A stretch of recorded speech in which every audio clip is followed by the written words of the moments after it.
أعوذ بالله من الشيطان الرجيم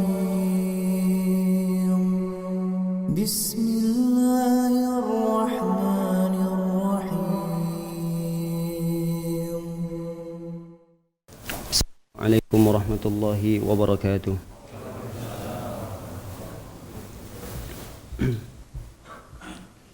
Innal hamdalillah nahmaduhu wa nasta'inuhu wa nastaghfiruh wa na'udzu billahi min shururi anfusina wa min sayyiati a'malina. Man yahdihillahu fala mudilla lahu wa man yudlil fala hadiya lahu. Wa asyhadu an la ilaha illallah wahdahu la syarika lahu. وأشهد أن محمدا عبده ورسوله لا نبي ولا رسول بعده يا أيها الذين آمنوا اتقوا الله حق تقاته ولا تموتن إلا وأنتم مسلمون أما بعد فإن أصدق الحديث كتاب الله وخير الهدي هدي نبينا محمد صلى الله عليه وسلم وشر الأمور محدثاتها فإن كل محدثة بدعة وكل بدعة ضلالة وكل ضلالة في النار. Ma'asyiral muslimin wal muslimat, yang mudah-mudahan Allah Azza wa Jalla senantiasa memberkahi dan menyayangi kita semua. Insyaallah pada kesempatan ini kita akan sama-sama mengulang kaji, karena barangkali maklumat yang akan saya sampaikan ini sudah antum dapatkan dari ustadz-ustadz yang lainnya. Adapun pada kesempatan pagi yang berbahagia ini kita hanya sekedar mengulang kaji, mengingatkan yang barangkali memori-memori kita yang sudah lama belum kita murajaah lagi. Inilah kesempatannya bagi kita untuk murajaah kembali. Para hadirin dan hadirat dimuliakan oleh Allah Subhanahu wa taala, tema kita pada pagi hari ini adalah adab bertetangga. Seringkali seseorang yang sudah ikut rutin pengajian ustadz-ustadz hanya memperhatikan hablum minallah, yaitu hubungannya dengan Allah Subhanahu wa taala. Akan tetapi ia lupa bahwasanya di samping itu Allah juga memerintahkan agar kita juga memperbaiki hubungan antara manusia dengan manusia. Sehingga di dalam Al-Qur'an disebutkan oleh Allah Subhanahu wa taala, selain hablum minallah, kita juga ada tuntutan bahkan perintah yang lainnya untuk memperbaiki hubungan antara kita dengan tetangga kita sesama manusia. Para hadirin dan hadirat dimuliakan oleh Allah Subhanahu wa taala, bahkan hablum minallah dan hablum minan nas tidak bisa dipisahkan antara satu dengan yang lainnya. Banyak ayat, banyak hadis yang menjelaskan antara dua hal ini saling berkaitan. Bahkan dalam hadis yang mungkin akan kita bacakan, Rasulullah SAW pernah bersabda, "Man kana yu'minu billahi wal yaumil akhir falyukrim jarahu." Siapa orang yang beriman kepada Allah dan hari kiamat, hendaklah ia memuliakan tetangganya. Lihat, Allah gandengkan antara iman kepada Allah dan iman kepada hari akhirat. Artinya akidahnya bagus. Dia belajar akidah, belajar kitab tauhid. Tapi ketika dia belajar akidah, kitab tauhid kepada ustaz-ustaznya, buah daripada pelajaran tauhid tersebut, fal yukrim jarahu. Kata Rasulullah SAW, hendaklah dia memuliakan, menghormati jarnya, yaitu tetangganya. Bahkan ada seorang sahabat yang mengadu kepada Rasulullah SAW, "Ya Rasulullah, fulanah itu seorang perempuan, tapi tidak disebutkan namanya." Jadi ada para sahabat yang barangkali ingin mengadukan tentang seorang sahabat perempuan, tapi tidak disebutkan namanya di sisi Rasulullah SAW, sehingga disebutkan fulanah. "Ya Rasulullah, fulanah itu rajin sekali sholat malamnya." Jadi bukan sholat 5 waktu saja, Tapi si fulana ini ditambah lagi dengan solat sunnah, solat tahajud. Di siang harinya Rasulullah, fulana ini tidak hanya berpuasa di Ramadan saja, tapi puasa sunnahnya pun tidak pernah tinggal. Dan bersedekah, berinfak, tidak hanya zakat dari harta yang wajib dia keluarkan, akan tetapi sedekah infaknya pun dia keluarkan. Akan tetapi ya Rasulullah, lisannya senantiasa menyakiti dan mengganggu tetangganya. Kata Rasulullah, la khaira fiha, perempuan tersebut tidak ada kebaikan pada dirinya. Hiya min ahlin nar, bahkan perempuan tersebut termasuk golongan penduduk neraka, kata Rasulullah. Lalu sahabat ini bertanya lagi kepada Rasulullah, ya Rasulullah, si fulana itu biasa-biasa saja ibadahnya, hanya sekedar yang wajib-wajib saja, salat 5 waktu, kemudian berpuasa pun hanya Ramadan saja, sedekah yang dia keluarkan itu pun sedekah yang tidak terlalu bernilai kalau kita melihatnya ya Rasulullah. Akan tetapi dia senantiasa menjaga lidahnya untuk tidak menyakiti dan tidak mengganggu tetangganya. Bagaimana pendapat anda ya Rasulullah dengan perempuan tersebut? Kata Rasulullah SAW, hiya min ahlil jannah, dialah seorang perempuan yang akan menghuni surganya Allah subhanahu wa ta'ala. Oleh karenanya para hadirin dan hadirat dimuliakan oleh Allah subhanahu wa ta'ala, betapa pentingnya syariat Islam ini mengajarkan kita untuk menghormati dan memuliakan tetangga kita. Disinilah kenapa kami akan mengangkat tema ini, karena tema ini juga termasuk tema yang sangat penting untuk kita ketahui. Bahkan saking pentingnya tema ini, Allah subhanahu wa ta'ala letakkan di dalam deretan-deretan amalan-amalan soleh yang lainnya.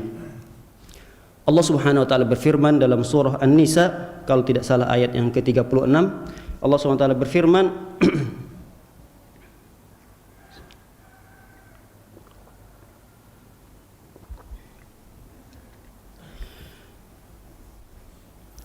wa'budullah wa la tusyriku bihi syai'a wa bil walidaini ihsana wa dzil qurba wal yatama wal masakin wal jari dzil qurba wal jaril junubi was sahibi bil jambi. Kata Allah subhanahu wa ta'ala menjelaskan kepada kita saking pentingnya untuk memuliakan tetangga, untuk menghormati tetangga dan tidak mengganggu mereka. Allah subhanahu wa ta'ala deretkan amalan ini di dalam beberapa deretan amalan-amalan soleh yang lainnya. Apa itu? Allah subhanahu wa ta'ala memerintahkan kita, wa'budullaha wa la tusyriku bihi syai'a, hendaklah kamu hanya menyembah Allah dan tidak mensekutukannya dengan sesuatu apapun. Ini amalan pertama yang diperintahkan oleh Allah. Sampai di situ tidak. Allah sebutkan deretan amalan yang berikutnya kaitannya dengan manusia. Lihat, Allah subhanahu wa ta'ala sebutkan amalan seorang hamba, hubungan seorang hamba dengan Allah hanya satu saja, yaitu menyembah Allah subhanahu wa ta'ala. Nanti di deretan amalan yang berikutnya Allah sebutkan wabil walidaini ihsana, hendaklah kamu wahai hamba-hamba Allah untuk berbuat baik kepada kedua orang tua. Sampai di situ tidak. Kata Allah subhanahu wa ta'ala wabidzil qurba, dan hendaklah kamu berbuat baik kepada karib kerabat kamu. Allah ulangi lagi, hendaklah kita berbuat baik kepada karib kerabat, kaitannya dengan manusia lagi. Kemudian wal yatama, hendaklah kamu juga berbuat baik kepada anak yatim, kaitannya dengan manusia lagi. Kemudian wal masakin, dan hendaklah kamu berbuat baik kepada orang-orang miskin, kaitannya dengan manusia lagi. Apakah cukup sampai di situ? Dilanjutkan lagi oleh Allah subhanahu wa ta'ala wal jarizil qurba, dan jar ini adalah tetangga yang ada hubungan karib kerabat dengan kita. Apakah kita hanya berbuat baik kepada tetangga yang ada hubungan karib kerabat dengan kita? Adapun tetangga dekat kita tapi tidak ada kaitannya dengan nasab kita, kita tidak perlu berbuat baik dengan mereka? Tidak. Dilanjutkan oleh Allah dengan potongan ayat yang berikutnya, wal jaril junubi. Wal jaril junubi, kata para ulama menafsirkan adalah tetangga dekat kita tapi tidak ada kaitan dengan hubungan darah dengan kita, tidak ada kaitan nasab dengan kita. Itu pun diperintahkan oleh Allah subhanahu wa ta'ala agar kita berbuat baik dengan mereka. Ini menunjukkan, kata para ulama, bahwasanya berbuat baik dengan tetangga termasuk akhlak yang harus dipertahankan, dilestarikan oleh setiap kaum muslimin yang sudah belajar akidah yang benar kepada Allah subhanahu wa ta'ala. Para hadirin dan hadirat dimuliakan oleh Allah Subhanahu wa taala, menunjukkan bahwasanya berbuat baik kepada tetangga adalah hal yang sangat diperhatikan dalam agama sallallahu alaihi wasallam. Rasulullah sallallahu alaihi wasallam pernah diwasiatkan oleh Jibril, bukan sekali kata para ulama, bukan dua kali, bahkan Jibril mengulang-ulang wasiat ini. Apa itu wasiatnya? Kata Rasulullah sallallahu alaihi wasallam, para sahabat pun menceritakan, Rasulullah sallallahu alaihi wasallam bersabda, "Ma zala Jibril yusini bil jar hatta zanantu annahu sayuwarrisuhu." Kata Rasulullah sallallahu alaihi wasallam, "Ma zala Jibril," senantiasa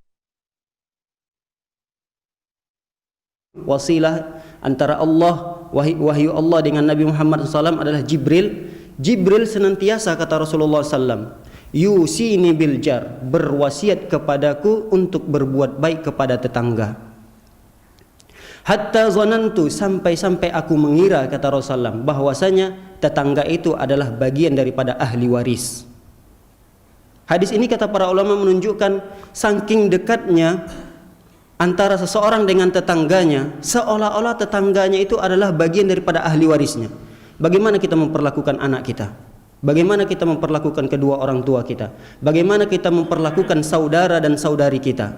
Tentu seperti itulah kita memperlakukan tetangga kita. Saking dekatnya, kata Rasulullah SAW, antara aku dengan tetangga-tetanggaku yang berada di sekitar rumahku, dengan wasiat Jibril tersebut, seolah-olah mereka itu adalah bagian daripada ahli waris. Ketika aku meninggal, maka hartaku seolah-olah mereka akan mendapatkan warisannya, dan sebaliknya, jika mereka yang terlebih dahulu meninggal, maka aku termasuk ahli waris dari mereka.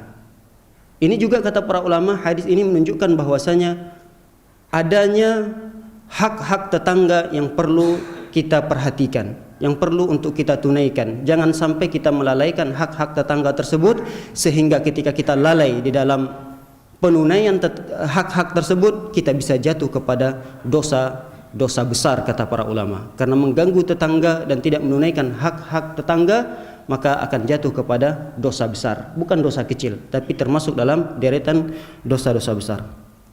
Para hadirin dimuliakan oleh Allah Subhanahu wa taala, sebelum kita memasuki pembahasan ini, alangkah baiknya kita mendefinisikan terlebih dahulu apa itu tetangga, siapa mereka, sampai sebatas mana seseorang itu dikatakan tetangga. Kata para ulama, tetangga itu adalah al-qaribu minka, orang yang dekat dengan kita. Jadi orang yang dekat dengan kita ini adalah tetangga kita. Apakah dekat dengan kita dari segi fisik saja, tapi rumahnya jauh? Kata para ulama, secara bahasa iya, ini tetangga. Walaupun kita bertempat tinggal, misalnya di Duku Bima, tapi kita dekat dengan seseorang yang ada di Grand Wisata misalnya, maka orang yang ada di Grand Wisata ini termasuk tetangga kita. Secara bahasa, orang yang dekat dengan kita. Kata para ulama, sepakat ulama mendefinisikan tetangga adalah setiap rumah yang berdempetan dengan rumah kita, ini adalah tetangga. Tidak ada ulama yang membantah definisi ini. Jadi setiap rumah yang berdempetan, bahkan mungkin satu dinding dengan rumah kita, sepakat ulama mengatakan ini adalah tetangga kita. Namun terjadi silang pendapat di antara para ulama, batasan mana seseorang itu dikatakan tetangga, sehingga kita nanti akan tahu siapa-siapa saja tetangga-tetangga yang tidak boleh kita sakiti, siapa-siapa saja tetangga yang wajib kita tunaikan hak-haknya. Siapa mereka dikatakan tetangga kita, sebatas mana mereka itu disebut dengan tetangga kita. Para ulama berbeda pendapat. Pendapat pertama yang mengatakan bahwasanya seseorang itu dikatakan tetangga kita adalah, kata para ulama, arba'una daran min kulli jiha, 40 rumah dari rumah kita dari setiap arah. Rumah kita, kemudian 40 rumah dari rumah kita tersebut dari setiap arah, artinya dari arah kanan, dari arah kiri, arah depan, arah belakang. Maka 40 rumah hitungan dari rumah kita, ambil tarik garis lurus dari sebelah kanan kita, maka 40 rumah setelahnya adalah tetangga kita. Maka begitu juga dengan sebelah kiri kita. Jadi dari rumah kita sebelah kirinya 40 rumah dari rumah kita itu adalah tetangga kita, arah depan, arah belakang. Maka kalau definisi ini kita ambil, kalau kita ditanya 5 rumah dari rumah kita masih kenal nggak Pak tetangga kita? Masih. 10 rumah dari rumah kita masih kenal. 20 rumah? 20 rumah dari rumah kita masih kenal tetangga kita? Masih? Insya Allah. 30 rumah? Entah pun ada atau tidak nih. Masih kenal? Insya Allah masih kenal. 40 rumah dari rumah kita? Ini baru sebelah kanan, sebelah kiri, arah depan dan arah belakang. Berarti paling sedikit ini tetangga ada berapa jumlahnya? 160 keluarga. Bukan 160 orang, tapi 160 keluarga. Barangkali dia memiliki anak, barangkali dia memiliki saudara lagi, kemudian memiliki ayah. Maka minimal tetangga kita dari definisi ini sebanyak 160 keluarga. Maka kalau kita tidak mengenal mereka, bagaimana kita bisa menunaikan hak-hak mereka? Misalnya kalau mereka sakit, kita harus menjenguknya, mengunjunginya. Kalau mereka tertimpa musibah, kita harus menggembirakan mereka dengan bertakziah, dan seterusnya. Inilah hak-hak tetangga. Kalau kita tidak mengenal siapa tetangga kita, maka tentu hak-hak di dalam Islam ini tidak akan kita tunaikan kepada mereka sebagai tetangga-tetangga kita. Ini definisi pertama. Definisi kedua mengatakan bahwasanya disebut mereka itu adalah tetangga kita lebih kecil lagi cakupannya, yaitu hanya rumah-rumah yang dekat dengan kita. Kata para ulama, ini adalah rumah-rumah yang hanya sekedar satu gang saja dengan kita. Satu kalau misalnya Citra, anggaplah Citra yang di depan, kan ada Citra 1, Citra 2, Citra 3. Jadi dikatakan tetangga itu kalau dia berada rumahnya di Citra 1, maka tetangganya hanya Citra 1 saja. Jadi Citra 2 itu bukan bagian tetangganya, Citra 3 bukan bagian tetangganya. Jadi maknanya lebih sempit lagi. Ada ulama yang mengatakan bahwasanya tetangga kita itu, seseorang itu dikatakan tetangga adalah ahlu kulli masjidin jiranun. Setiap penduduk yang ada di daerah tersebut yang satu jamaah dengan kita di masjid, maka mereka itulah tetangga kita. Ini lebih luas lagi. Apakah setiap orang yang berjamaah di masjid ini kita katakan tetangga kita? Dikerucutkan lagi oleh para ulama, tidak. Karena akan sulit bagi kita untuk menunaikan hak-hak tetangga jika kita hanya mendefinisikan secara umum setiap satu jamaah dengan kita di masjid ini maka tetangga kita. Kalau kita lihat berbeda antara sholat subuh jamaahnya dengan sholat Jumat, maka kata para ulama patokannya di sholatan apa? Di sholat subuhnya, kata para ulama. Lihat siapa-siapa saja yang satu jamaah di masjid yang kita rutin sholat di sana, di sholat subuhnya, maka ini adalah bagian daripada jamaah atau bagian daripada tetangga kita. Berarti umum. Misalnya Masjid Al-Ikhlas ini ada beberapa jamaah yang rutin sholat subuh di masjid ini, tapi dia bukan bagian daripada warga Duku Bima. Misalnya dari Grand Wisata, ada banyak. Misalnya dari Elok, ada beberapa. Bahkan mungkin lebih dari 10 yang rutin yang datang ke Masjid Al-Ikhlas ini di sholat subuh. Ada juga yang dari Mutiara Gading, ada yang dari Trenggilis, ada yang dari Buaran, ada. Maka kata para ulama, mereka-mereka ini walaupun rumahnya tidak berdempetan dengan kita, bahkan lebih dari urutan 40, maka termasuk daripada tetangga kita. Maka hak-hak tetangga tersebut wajib untuk kita tunaikan. Di antara hak tetangga apa? Tafaqud ahwalahum. Tafaqud ahwalahum itu kata para ulama adalah mencari tahu kabar mereka. Ini selama 1 minggu, ini si fulan yang dari Elok kok nggak kelihatan lagi. Ini termasuk hak tetangga yang wajib kita tunaikan. Tafaqud ahwalihim, mencari tahu bagaimana kabar mereka. Kok dalam 3 hari, 4 hari, 10 hari si fulan itu enggak terlihat di sholat subuh. Maka ini adalah termasuk hak-hak kaum muslimin yang perlu untuk kiranya kita ketahui. Para hadirin, dan hadirin dimuliakan oleh Allah Subhanahu wa taala. Masih banyak lagi definisi-definisi para ulama berkaitan sampai di mana seseorang itu dikatakan tetangga. Akan tetapi dari beberapa pendapat ini kata para ulama mengerucut kepada dua pendapat. Dikuatkan oleh para ulama dua pendapat, yaitu yang pertama pendapat yang mengatakan bahwasanya tetangga seseorang itu disebut dengan tetangga kita jika masuk dalam kategori 40, salah satu dari 40 rumah tarik dari setiap arah rumah kita. Ini pendapat yang pertama yang menguatkan, bahkan pendapat ini dikuatkan oleh Ali bin Abi Thalib radhiyallahu taala anhu.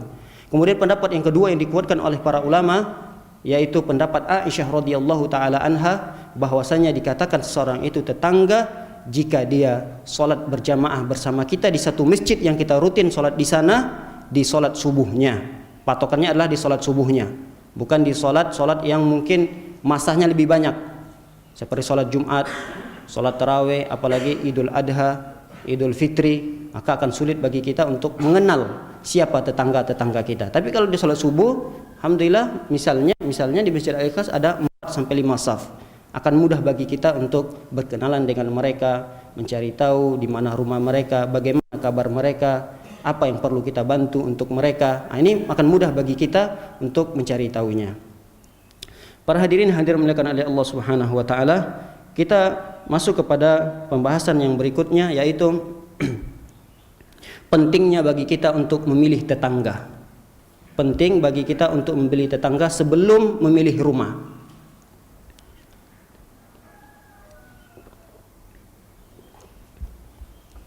Sebagaimana pentingnya kita mencari istri yang akan menemani kita di rumah tangga, begitu juga kata para ulama, penting bagi kita untuk mencari tetangga yang akan menemani kita ketika kita hidup bertetangga dengan mereka.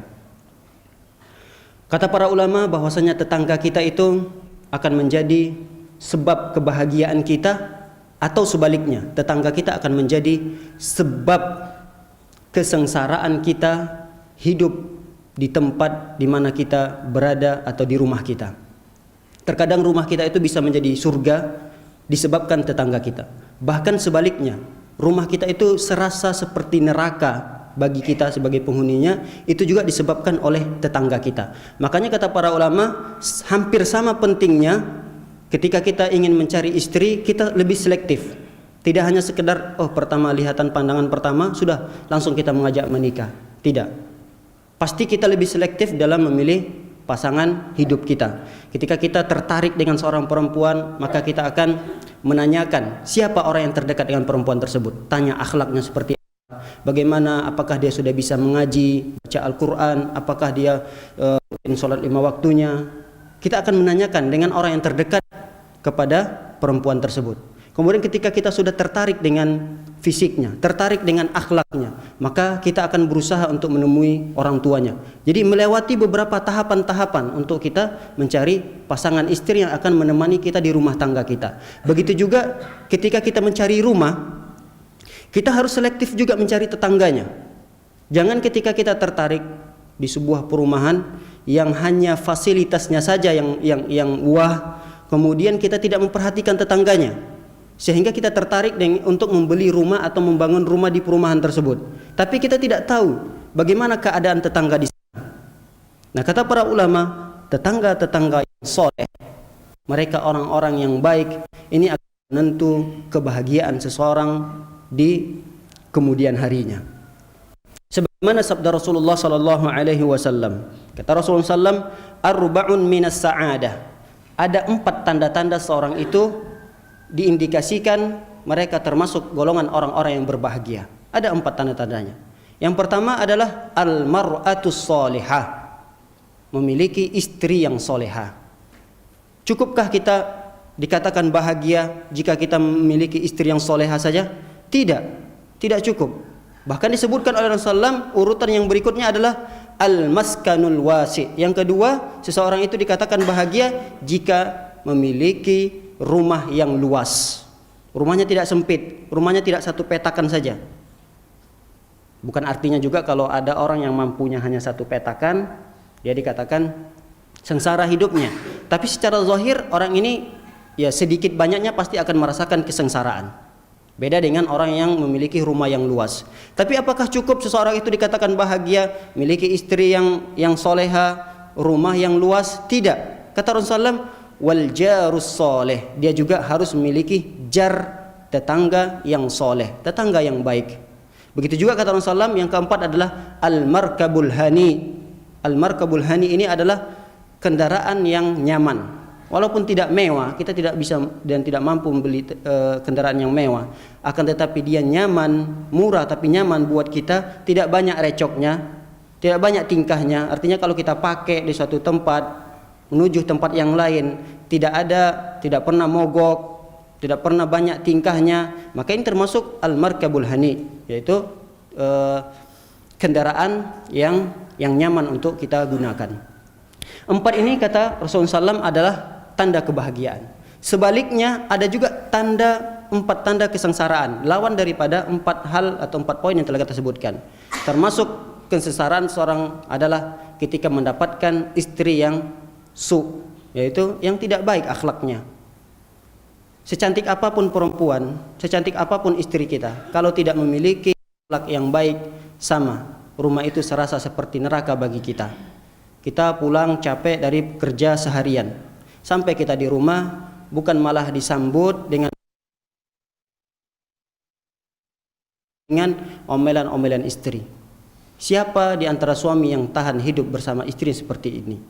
Makanya kata para ulama, ketika kita ingin mencari pasangan istri kita, yang paling diutamakan bukan dari fisiknya yang lebih ditekankan oleh Islam, akan tetapi dari segi kesolehannya, karena itu akan menjadi penentu kebahagiaan seseorang ketika bersama seorang istri tersebut.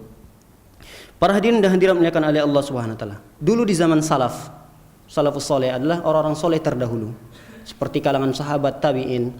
Mereka kalau mencari rumah, mereka melihat dari tetangga terlebih dahulu. Kemudian kata para ulama, ukuran harga properti rumah itu mahal atau turunnya dilihat dari tetangga.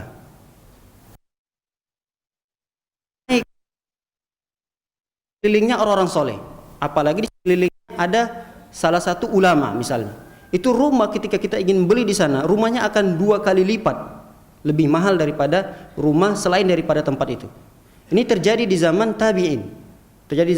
Diceritakan oleh bagian para ulama. Abu Jaham al-Adawi. Abu Jaham al-Adawi ini seorang tabi'in. Dia ingin menjual rumahnya. Rumahnya tersebut, di sebelah rumahnya ada seorang sahabat yang bernama Sa'id bin Al-As. Sa'id bin Al-As ini adalah sahabat Rasulullah SAW yang merupakan tetangga daripada Abu Jaham al-Adawi. Ketika Abu Jaham al-Adawi ingin menjual rumahnya, dia mengatakan, kalau kita rupiahkan anggaplah memang jumlah nilainya agak besar di sini, tapi menggunakan dirham. Dia ingin menjual rumahnya, dia mengatakan, saya akan jual rumah saya kepada kamu kalau kamu berminat. Iya, berminat, kata si pembeli. Berapa kamu mau jual? Saya mau jual 2M. Baik, saya akan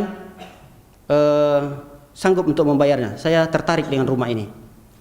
Kata Abu Jaham al-Adawi, kamu juga kalau mau beli rumah saya, kamu harus beli juga tetangga saya. Berapa harga tetanggamu? 2M. Berarti kamu harus membayar kepada saya sebanyak berapa M? 4M. Kata si pembeli mengatakan, seorang yang ingin membeli, bukannya saya hanya memberi rumah saja, kenapa tetangga juga saya harus bayar? Kata Abu Jaham al-Adawi menjawab, idzan ruddu alayya dari. Kalau begitu, kalau kamu tidak mau melanjutkan transaksi ini, maka kembalikan rumahku dan ambil lagi harta kamu ini. Artinya uang yang kamu telah bayarkan kepadaku. Fa inni wallahi, sesungguhnya demi Allah, la ada jiwar rajulin in qa'adtu sa'ala anni.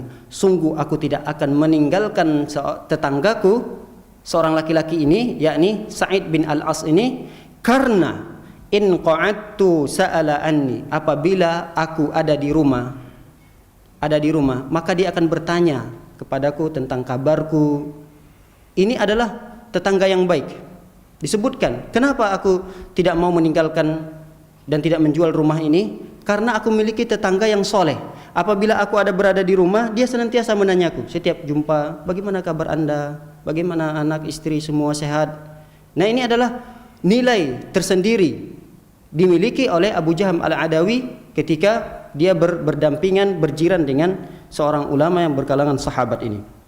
Kemudian wa in ra'ani rahhababi, apabila aku pulang dari safar 2-3 hari tidak terlihat, maka ketika terlihat oleh Sa'id bin Al-As, langsung dia menyambutku dengan kata marhaban. Marhaban, marhaban itu selamat, selamat datang kembali. Kemudian wa in ghiftu hafizani, dan apabila aku berpergian, aku meninggalkan harta, meninggalkan rumah, meninggalkan anak istri, yang menjaga rumah dan seisinya itu adalah Sa'id Al-As ini, Sa'id bin Al-As ini. Wa in syahidtu qarrabani, apabila dia melihatku, langsung dia mendekat denganku. Jadi dia melihat aku dari arah kejauhan, dia langsung mendekat denganku untuk menyapa dan menegurku. Ini adalah beberapa kebaikan-kebaikan yang dilakukan oleh tetangga tersebut. Wa in sa'altuhu qada hajati, apabila aku meminta bantuan kepadanya, ada keperluan, yang keperluan itu tidak mampu aku tunaikan, tapi ketika aku minta bantuan kepada tetangga ini, dia langsung segera membantunya. Wa in lam as'al bada'ani, apabila sehari, 2 hari, bahkan sebulan, 2 bulan aku tidak pernah meminta bantuan kepadanya, dia malah menawarkan kepadaku apa yang bisa aku bantu. Ini tanda-tanda tetangga yang baik. Wa inna batni hajatun farraja'ani, apabila aku mendapatkan suatu masalah, muskilah yang besar yang tidak aku dapatkan, belum aku dapatkan jalan keluarnya, dia bantu aku untuk mencari jalan keluarnya.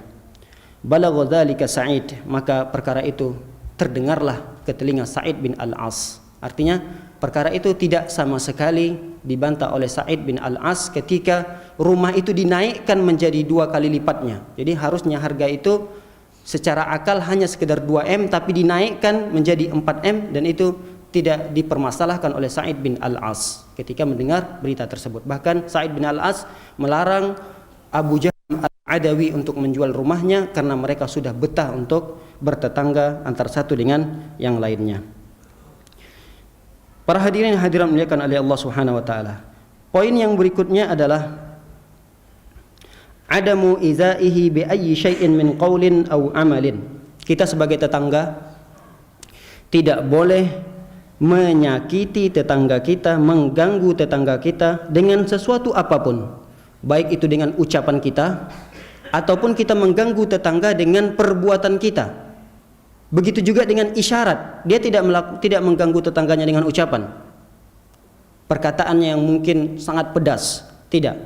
Juga dia tidak mengganggu tetangganya dengan perbuatannya, akan tapi dengan gerak-gerik isyarat tubuhnya, termasuk ini juga mengganggu tetangga. Jadi kata para ulama, tidak boleh kita sebagai tetangga mengganggu tetangga yang lainnya dengan sesuatu apapun, baik itu dengan ucapan kita, dengan tingkah laku kita, atau dengan isyarat-isyarat tubuh kita. Ini termasuk hal yang diharamkan di dalam Islam. Hadis yang berkaitan dengan ini sangat banyak sekali. Di antaranya adalah hadis Rasulullah sallallahu alaihi wasallam. Rasulullah sallallahu alaihi wasallam bersabda, "Man kana yu'minu billahi wal yawmil akhir fala yu'dhi jarahu." Siapa orang yang beriman kepada Allah dan hari kiamat, hari akhir, fala yu'dhi jarahu, hendaklah dia tidak mengganggu tetangganya. Dalam hadis yang lain, Rasulullah SAW juga mengatakan bahwasanya wallahi la yu'min, wallahi la yu'min, wallahi la yu'min, kata Rasulullah. 3 kali diulang-ulang Rasulullah. Qila wa man ya Rasulullah, kata Rasulullah, bersumpah Rasulullah dan mengulangnya 3 kali. Sungguh demi Allah tidak beriman seseorang. Diulang lagi Rasulullah. Sungguh demi Allah tidak beriman seseorang. Sungguh demi Allah tidak beriman seseorang. Kata para ulama, seseorang itu ketika mengganggu tetangganya, di saat itu imannya dicopot oleh Allah Subhanahu wa taala. Jadi imannya itu tidak ada lagi pada dirinya. Kapan itu? Di saat dia mengganggu tetangganya, di saat dia menyakiti tetangganya. Kata para ulama yang kedua, tafsirkan hadis ini dirinya, akan tetapi imannya itu dikurangi oleh Allah Subhanahu wa taala kesempurnaannya. Artinya kalau menerjemahkannya, tidak sempurna iman seseorang, tidak sempurna iman seseorang, tidak sempurna iman seseorang. Artinya masih ada iman itu melengket pada dirinya, akan tetapi berkurang. Kapan itu? Di saat dia mengganggu tetangganya. Diulangi oleh Rasulullah 3 kali. Para sahabat pun bingung. Ya Rasulullah, siapa mereka yang tidak beriman itu ya Rasulullah? Qala alladzi la ya'man jaruhu bawa'iqahu. Orang yang tidak beriman yang diulangi oleh Rasulullah sallallahu alaihi wasallam, atau tidak sempurna keimanan seorang tersebut, yaitu orang yang tetangganya tidak merasa aman dari gangguannya. Jadi kalau ada tetangga kita merasa tidak aman dari gangguan kita, maka kita termasuk seorang hamba yang keimanannya dicopot oleh Allah Subhanahu wa taala di saat itu, atau iman kita berkurang di saat kita mengganggu tetangga kita. Di sini menunjukkan, kata para ulama, bahwasanya berbuat baik kepada tetangga adalah salah satu bentuk keimanan. Sebagaimana sabda Rasulullah sallallahu alaihi wasallam, "Al-imanu bid'un wa sab'una syu'bah." Sesungguhnya iman itu memiliki bid'un. Bid'un itu kalau kita terjemahkan antara angka 3 sampai 9. Dari angka 3 sampai 9 itu disebut dengan bid'un. Wa sab'un 70. Jadi sekitar 70 lebih keimanan itu. Cabang keimanan itu lebih daripada 70. Wa a'laha, kata Rasulullah, cabang keimanan yang paling tinggi adalah qaulu la ilaha illallah, ucapan la ilaha illallah. Ini ucapan la ilaha illallah adalah bagian daripada keimanan seseorang. Wa adnaha, dan keimanan yang paling rendah tingkatannya adalah imatatul adza anit thariq, yaitu menyingkirkan gangguan yang ada di jalanan. Nah, yang sekarang lagi viral, ya, bawa apa, Pak? Bawa keresekan untuk memungut setiap sampah-sampah yang dia lewati. Jadi kalau dia lagi jogging, yang dia lakukan tidak hanya sekedar tangan kosong, dia bawa kantong yang apabila dia mendapati sampah apa saja yang bisa dia bawa, dia ambil, sekalian dia olahraga. Sebenarnya hal ini viralnya bukan sekarang, bahkan 1000 tahun yang lalu sudah diajarkan oleh Rasulullah sallallahu alaihi wasallam, dan ini bagian daripada keimanan. Kelihatannya sepele, kita melihatkan kerikil kecil yang ada di jalan yang kita lewati, lalu kita ambil, kita pinggirkan, kita singkirkan. Ini adalah bagian daripada keimanan kita. Dan bentuk keimanan yang paling rendah adalah imatatul adza anit thariq, menyingkirkan gangguan yang ada di jalan, kita singkirkan. Yang barangkali gangguan itu akan membahayakan kaum muslimin, membahayakan orang yang melewati jalan tersebut. Bisa jadi kerikil kecil itu kalau kita lihat lalu kita tidak segera menyingkirkannya, mungkin saja akan ada orang yang lewat tercelakakan gara-gara kerikil tersebut, ditabrak oleh mobil, kemudian kerikil itu akan lompat kepada orang lain, mengenai kepalanya atau mengenai anggota tubuhnya sehingga terluka. Makanya ini bagian daripada keimanan, kata Rasulullah. Bahkan kata Rasulullah, al-haya'u syu'batun minal iman. Bahkan rasa malu, kita miliki rasa malu, ini pun bagian daripada keimanan. Dan di antara cabang-cabang 70 lebih daripada keimanan itu adalah berbuat baik kepada tetangga. Sebaliknya, jika seseorang menyakiti tetangga, mengganggu tetangganya dengan jenis apapun gangguannya, maka termasuk orang tersebut telah mengurangi keimanannya kepada Allah Subhanahu wa taala. Termasuk seperti misalnya kita mengganggu tetangga kita. Seringkali kalau kita parkir di depan rumah tetangga, parkir mobil di depan rumah tetangga, sehingga kalau dia mau ngeluarin kendaraannya, dia harus ketok-ketok pintu kita dulu, "Pak, maaf, izin pindahkan dulu parkirannya, saya mau keluar." Ini kata para ulama termasuk mengganggu tetangga. Misalnya kalau kita sedang bangun rumah, tumpukan pasir kita itu, tumpukan material kita berada di depan rumah tetangga kita. Ini termasuk kata para ulama mengganggu tetangga. Atau mungkin tetangga itu tidak merasa aman dari gangguan kita, bukan dari hal-hal yang seperti ini, bahkan datangnya dari anak kita misalnya, yang kita jarang sekali mendidik mereka. Terkadang anak kita memiliki kenakalan, yang kenakalan itu berdampak kepada anak tetangga, sehingga anak tetangga ini kadang seringkali tidak dibiarkan main di luar. Kenapa? Karena takut gangguan daripada anak. tidak pernah mendidiknya. Kita anggap itu hal yang daripada gangguan tetangga. Maka kalau kita memiliki anak yang seringkali depan mata kita terlihat atau terdengar aduan dari tetangga bahwasanya anak kita ini nakal, kita harus percaya. Bahkan ada kata para ulama, seorang ulama tabi'in, dia orang soleh, tapi ketika mendapatkan laporan dari tetangganya bahwasanya anaknya yang masih kecil, biasa maklum, anak kecil ya adalah sifat-sifat nakalnya, kadang mengganggu temannya. Tapi jangan dibiarkan begitu saja. Kita sebagai orang tua kalau melihatnya langsung harus langsung kita tegur. Atau kalau mendapatkan laporan dari orang lain, jangan malah tetangga itu yang kita tuduh. Ya nak, benar nak? Kamu melakukan ini nih. Tentu anak ini tidak akan pernah mengaku. Dia mengatakan enggak ya, enggak. Nah, yang kita benarkan mana kata para ulama? Tetangga kita atau anak kita? Kata para ulama, benarkan tetangga kita. Bahkan kalau bisa, hardik anak kita di depan tetangga kita untuk memuliakan tetangga kita tersebut. Jadi hardik anak tidak, nak kamu tidak boleh lagi lakukan itu. Ini tidak boleh dalam Islam, ini perbuatan yang tidak baik. Walaupun terlihat anak tersebut sedih, padahal anak itu benar tidak melakukannya. Kenapa? Walaupun anak itu benar tidak melakukannya, tapi akan ada cara-cara lain di rumah nanti untuk menyenangkan hati anak kita kembali. Tapi kalau kita malah tidak mempercayai apa yang telah diucapkan tetangga kita, lalu kita menyakiti tetangga kita tersebut dengan ucapan kita, maka akan sulit bagi kita untuk menyenangkan hatinya kembali. Beda dengan anak kita. Makanya kata para ulama, termasuk gangguan pada tetangga kita adalah melalui anak-anak kita yang mungkin mengganggu anak tetangga orang lain. Para hadirin yang hadirat muliakan oleh Allah Subhanahu wa taala. Kalau seandainya seseorang itu tahu betapa pentingnya seseorang untuk memuliakan tamu, memuliakan tetangganya, pastilah dia tidak akan sedikit pun mengganggu tetangganya. Jika dia tahu betapa besarnya keutamaan seseorang memuliakan dan menghormati tetangga, tentu tidak sedikit pun lidahnya, anggota tubuhnya untuk mengganggu tetangganya. Lihat dalam sebuah hadis Rasulullah sallallahu alaihi wasallam, Rasulullah SAW bersabda, "Ma min 'abdin muslim yamutu yashhadu lahu thalathatu abyatin min jiranihi bi khairin illa qala 'azza wa jalla qad qabiltu syahadata 'ibadi 'ala ma 'amilu wa ghafartu lahu ma a'lam." Kata Rasulullah SAW, "Ma min 'abdin muslimin yamutu." Tidaklah seorang hamba muslim wafat meninggal dunia.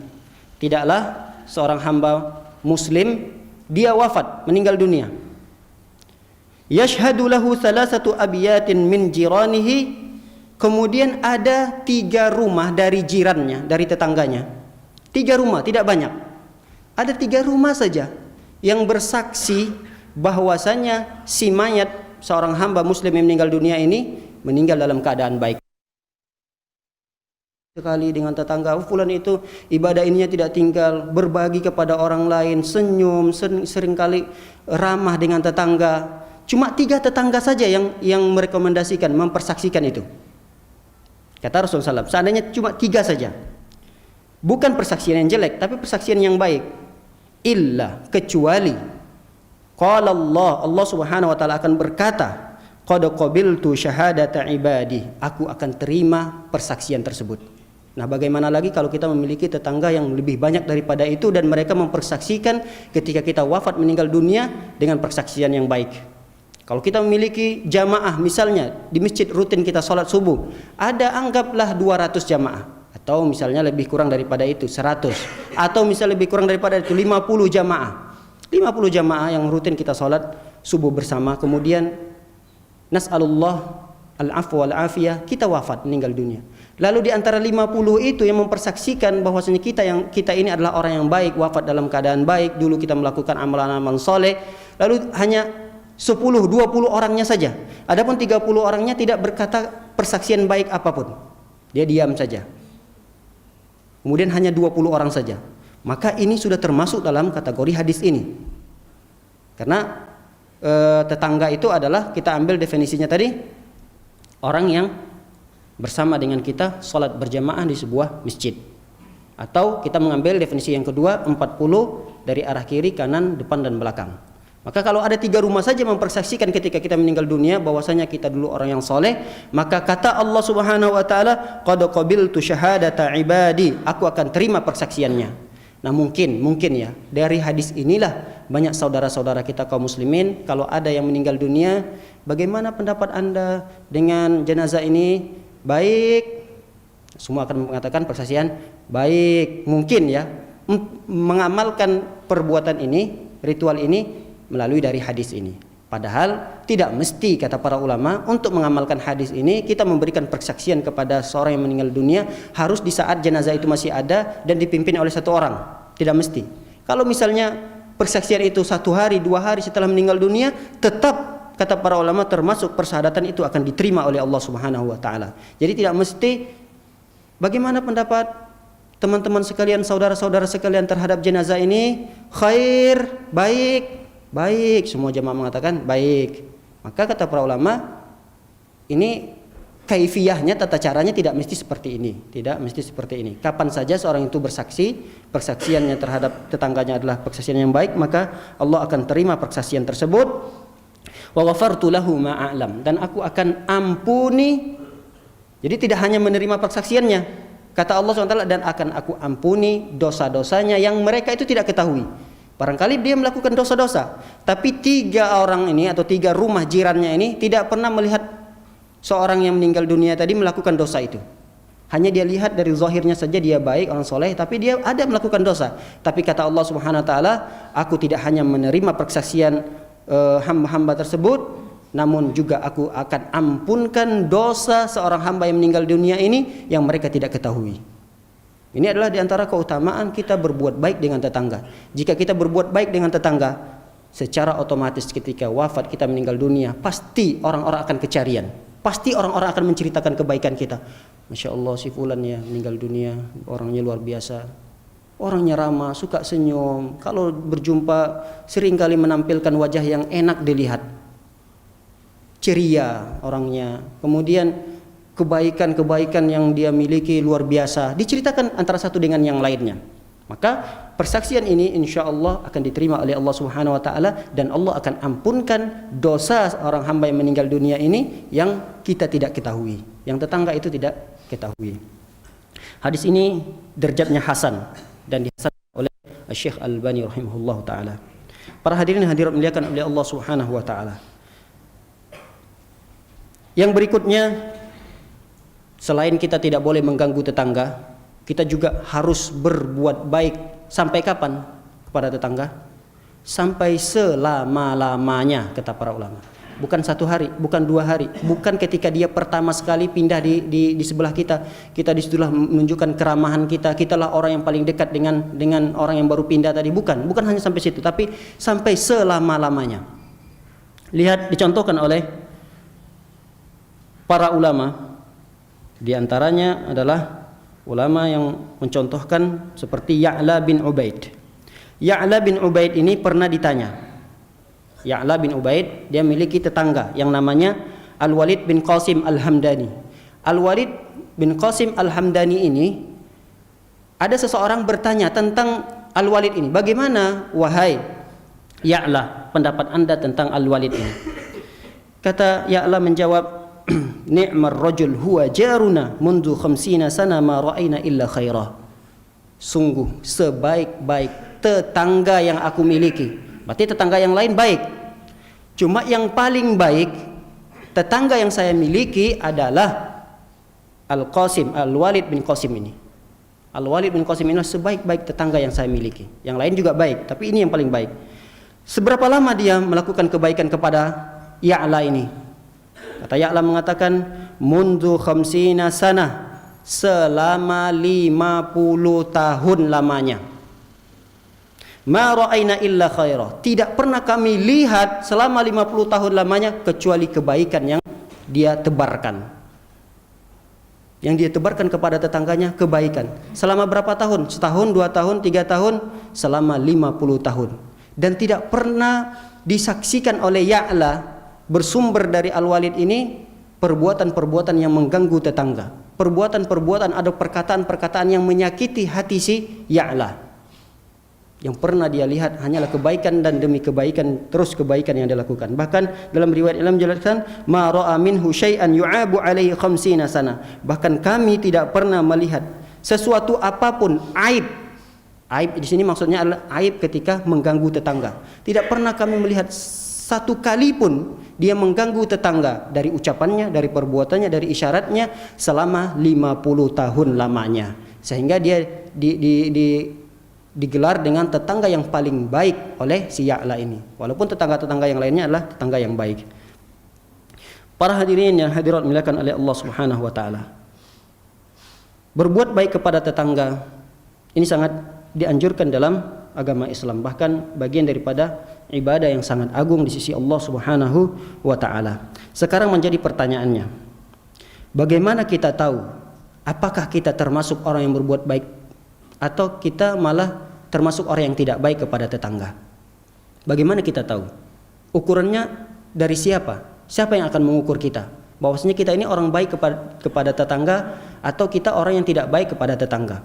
Kata Rasulullah sallallahu alaihi wasallam dalam hadis Abu Hurairah radhiyallahu taala anhu, hadis ini sahih dan disahihkan oleh Syekh Al-Albani rahimahullah taala. Kata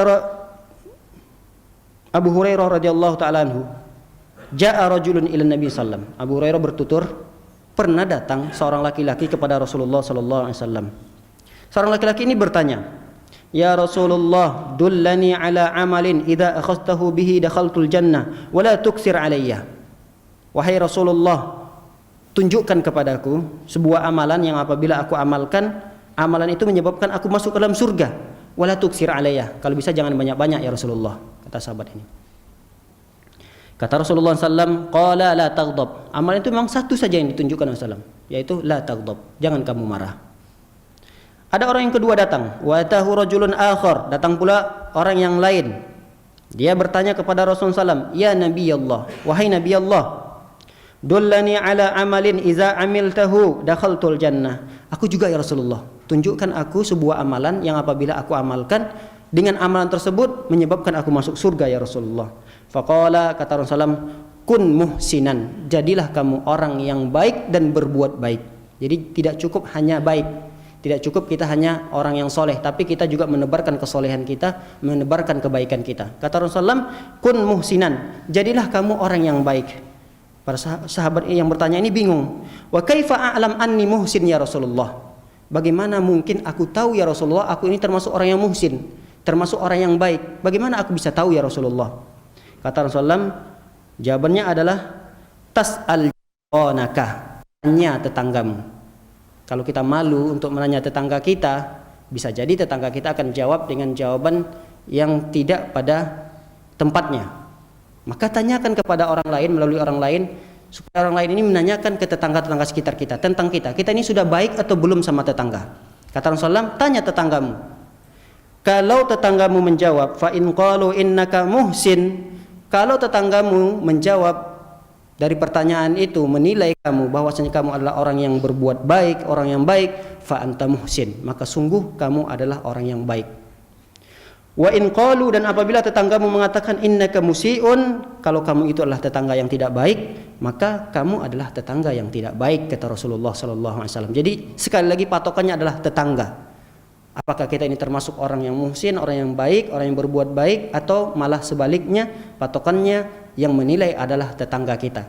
Nah, sekali-kali kita boleh tahu dari sisi mana kita masih kurang dalam melayani tetangga-tetangga kita. Kita berbuat baik atau kurang dalam berbuat baik kepada tetangga kita. Sekali-kali kita misalnya utuslah kepercayaan kita, tetangga si fulan ini, untuk menanya apa saja kekurangan dari kita, apa saja yang barangkali gangguan-gangguan yang bersumber dari keluarga kita, agar kita bisa berbenah untuk memperbaikinya dan kita bisa mengamalkan hadis-hadis ini. Para hadirin dan hadirat dimuliakan oleh Allah Subhanahu wa taala, poin yang berikutnya adalah tahammul adza al-jar was sabr alaihi. Jadi seorang mukmin sejati itu tidak hanya menahan dirinya untuk tidak mengganggu tetangganya. Lihat, perhatikan kata para ulama, seorang mukmin sejati yang sempurna keimanannya, dia tidak hanya mampu untuk menahan dirinya untuk tidak mengganggu orang lain, tidak mengganggu tetangganya. Bukan hanya itu tetangga yang baik, akan tetapi tetangga yang baik selain dia tidak mengganggu tetangganya, tapi dia juga bersabar ketika tetangganya yang mengganggu dia. Ini termasuk tetangga yang baik. Dan puncak keimanan yang tinggi dimiliki tetangga adalah pada derajat ini. Dia menebarkan kebaikan kepada tetangganya. Tapi ada tetangga, istilah kita, air susu dibalas air tuba. Kita sudah menebarkan kebaikan kepada tetangga, tapi malah dibalas dengan gangguan-gangguan kepada kita. Maka kata para ulama, menunjukkan kesempurnaan keimanan seseorang, dia bersabar dari gangguan tetangganya. Dan ini disebutkan oleh para ulama, keutamaan ini melalui beberapa dalil yang disebutkan oleh Rasulullah sallallahu alaihi wasallam. Di antaranya adalah hadis Abu Hurairah radhiyallahu taala anhu. Pernah seorang laki-laki datang kepada Rasulullah sallallahu alaihi wasallam mengadukan tentang kejelekan dan gangguan tetangganya. Seorang laki-laki datang kepada Rasulullah mengadukan, "Ya Rasulullah, tetangga saya itu sering sekali menyakiti hati saya. Ya Rasulullah, tindakannya, perbuatannya sering kali mengganggu kenyamanan keluarga kami ya Rasulullah." Kata Rasulullah, "Irji, idhab fasbir." Udah, kamu pulang lagi, kamu sabar saja. Lalu beberapa hari kemudian seorang laki-laki ini datang lagi kepada Rasulullah mengadukan masalah yang sama. "Ya Rasulullah, dia masih saja menggangguku ya Rasulullah. Masih saja menggangguku, sehingga kami di rumah itu enggak terlalu nyaman dengan keluarga." Kata Rasulullah, "Izhab fasbir." Kamu pergi, pulang lagi, dan bersabar dari gangguan tetangga itu. Lalu beberapa hari kemudian datang lagi yang ketiga kalinya, kata Rasulullah, "Idhab fatrah mata'aka fit tariq." Jadi Rasulullah ingin menyadarkan tetangga yang seringkali mengganggu ini, ingin disadarkan oleh Rasulullah, tapi bukan secara langsung, secara tidak langsung. Kata Rasulullah, "Idhab fatrah mata'aka." Pergi kamu pulang ke rumah, kamu keluarkan perabotan-perabotan rumahmu. Kamu letakkan di tengah jalan. Lalu saran itu dikerjakan oleh sahabat ini. Fafa'ala, dikerjakan oleh sahabat ini, dia keluarkan semua perabotan rumahnya, kasurnya, lemarinya, apa semua dia taruhnya di pinggir jalan. Bahkan dalam riwayat di tengah jalan. Faja'alan nas yamurruna wa yas'alunahu. Tentu orang-orang yang akan melewati akan heran dan bertanya, "Wahai fulan, apa yang kamu lakukan? Kenapa barang-barang rumahmu kamu taruh di jalan?" Pasti dia akan menjawab, fayukhbiruhum, maka dia pun akan memberikan jawaban khabara jarihi. Dia akan menceritakan tentang jarnya atau tetangganya. Ini adalah karena disebabkan oleh tetanggaku. Lalu Rasulullah SAW memerintahkan agar solusinya adalah aku keluarkan barang-barang perabotan rumahku untuk aku letakkan di jalan. Sehingga apa? Penilaian orang-orang setiap yang lewat, kata para ulama dalam hadis ini, mereka yang lewat, setiap siapa saja melewat kemudian bertanya kepada seorang sahabat ini, lalu semua orang yang lewat membuli tetangganya ini, dibuli habis-habisan. Bukan tidak hanya membuli, bahkan ada kutukan-kutukan, doa-doa kejelekan yang didoakan oleh setiap orang yang bertanya melihat perabotan ini kenapa ditaruh di pinggir jalan. Karena gangguan tetangga. Jadi tetangga yang mengganggu ini dibuli habis-habisan, didoa oleh setiap orang yang lewat. Doanya doa apa? Bukan doa kebaikan, tapi doa kejelekan. Sehingga ketika tidak kuat lagi tetangga ini mendengarkan bulian dari orang-orang lain, orang yang bukan jumlahnya sedikit, lalu dia mendatangi laki-laki ini, tetangganya, faqala irji. Kalau begitu pulanglah kamu, wahai tetanggaku. Sungguh kamu tidak akan mendapatkan, sungguh kamu tidak akan melihat lagi dariku sesuatu gangguan apapun. Artinya seorang sahabat ini bertaubat dari mengganggu tetangganya. Para hadirin dimuliakan oleh Allah Subhanahu wa taala. Kita tutup kajian singkat kita ini dari sebuah kisah Imam Abu Hanifah rahimahullahu taala. Imam Abu Hanifah termasuk seorang imam yang besar, keilmuannya tidak diragukan lagi. Bahkan dia termasuk seorang ulama yang di sisi lain juga dia orang yang kaya, orang kaya raya. Jadi di antara para ulama yang memiliki keilmuan yang banyak dan dia memiliki harta termasuk adalah Abu Hanifah. Biasanya orang yang berilmu, ulama di zaman salaf terdahulu, jarang kali orang berilmu dia kaya. Tapi termasuk Abu Hanifah ini memang dia berilmu, kemudian dia kaya, sehingga dia membuat pesantren-pesantren, pondok-pondok, tempat muridnya belajar. Dia yang membiayakan murid-muridnya tersebut, gratis sama dia, semua biaya dia beasiswakan. Nah, kemudian ada cerita tentang Abu Hanifah rahimahullah taala. ketika dia memiliki seorang pemuda, tetangga seorang pemuda, seringkali setiap malam pemuda ini kerjaannya mabok, minum, khamar. Dan tidak hanya mabok, setiap dia kali mabok, dia sudah biasa orang mabok, tidak sadar lagi apa yang dia ucapkan. Bahkan dia berteriak-teriak melantunkan syairnya, adha'uni ayu fatin adha'u. Sungguh, kata laki-laki ini, mereka-mereka ini yang di sekitarku telah menyia-nyiakanku. Itu terus diulang-ulang oleh pemuda ini. Sungguh semua orang-orang tidak peduli denganku, kata pemuda ini.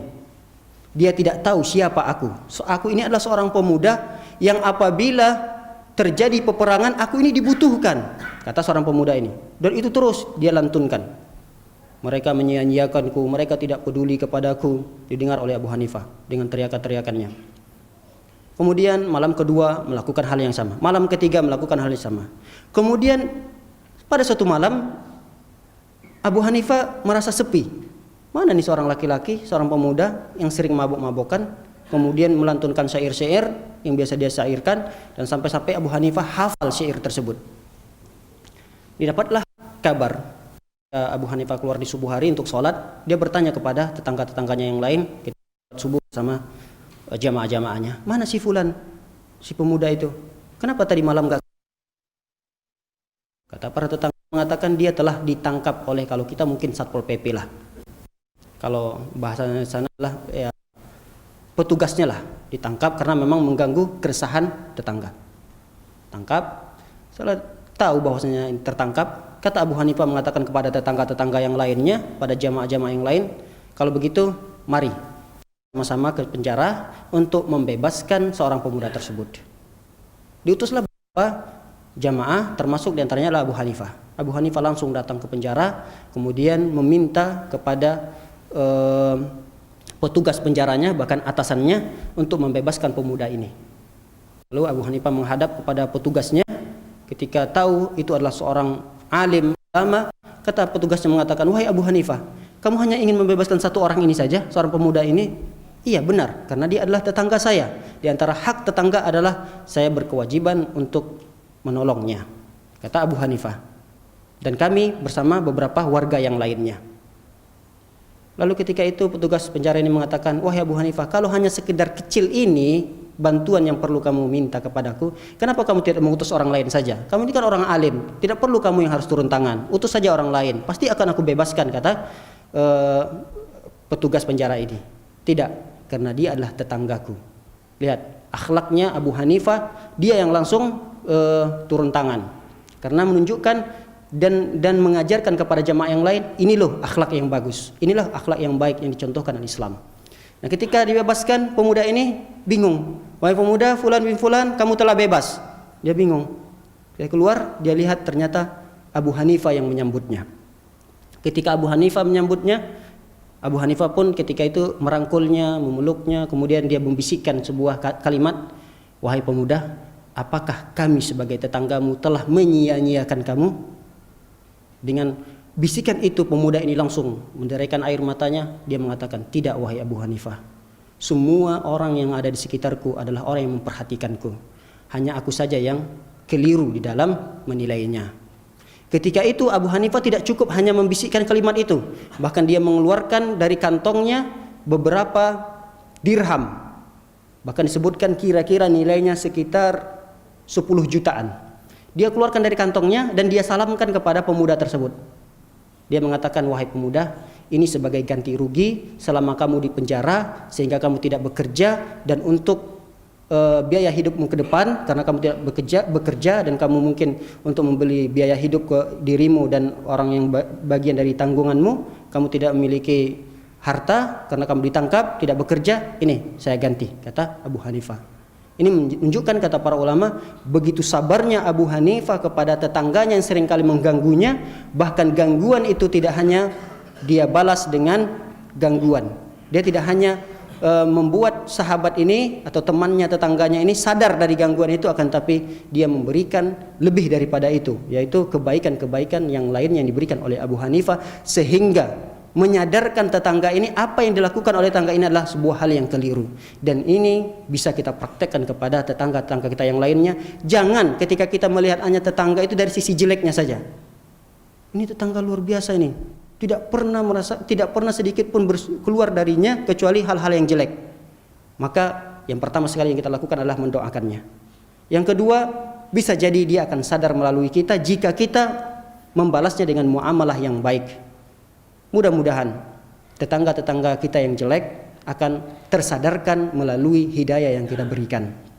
Mudah-mudahan kita juga tergolong dari tetangga-tetangga yang merupakan tetangga yang telah kita sebutkan di sini menjadi tetangga-tetangga yang baik bagi tetangga kita yang lainnya, dan mudah-mudahan kita terhindar dari tetangga yang senantiasa mengganggu tetangga yang lainnya, baik itu dalam keadaan sadar kita melakukannya atau dalam keadaan kita tidak sadar mengganggu tetangga-tetangga kita yang lainnya. Wallahu taala alam. Ini saja yang dapat kami sampaikan pada pertemuan yang singkat ini. Mudah-mudahan apa yang kita bacakan pada pertemuan ini dapat memberikan pelajaran pada kita sehingga bisa kita amalkan dalam kehidupan sehari-hari kita. Akhirul kalam, wabillahi taufiq wal hidayah, wa sallallahu ala nabiyyina Muhammadin wa ala alihi wa sahbihi wasallam ajma'in. Subhanakallahumma bihamdika asyhadu an la ilaha illa anta astaghfiruka wa atubu ilaik. Assalamualaikum warahmatullahi wabarakatuh.